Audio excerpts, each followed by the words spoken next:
a family tree means. It is you and your parents and their parents, and you could, if my paper was big enough, I can just keep going on and on. Do you know that I've traced my family tree back to the 1300s in Europe? I think that's pretty neat. That's called genealogy. When you trace your family line for a long, long time and see not just your mother and your daddy, but your ancestors, people that were dead a long, long time before you were born, hundreds of years even.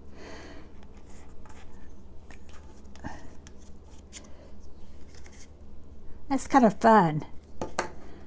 Family trees are kind of fun. Okay, there we go. Now, there we go.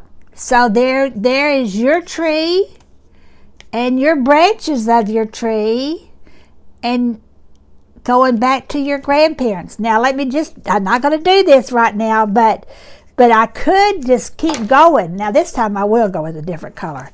I could have, because each one of these people has parents too.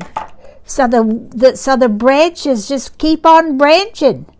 There's that one, and there's that one. Now this is good to know for this exercise and for understanding that your family has been, and that's part of God's planning. That's what we're talking about in during Advent, is God planning for God and God's planning for us. But this is also a way to help you know how to draw a tree, just for an art example. And the limbs keep getting smaller and smaller, and they can keep going farther and farther back.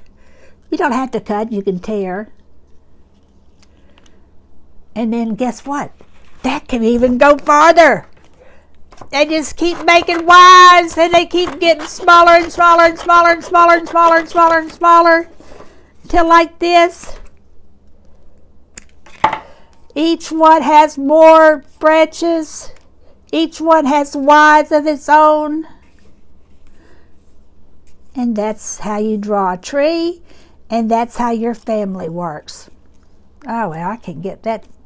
There. See how it works? That's how you draw a tree. That's how a family tree works.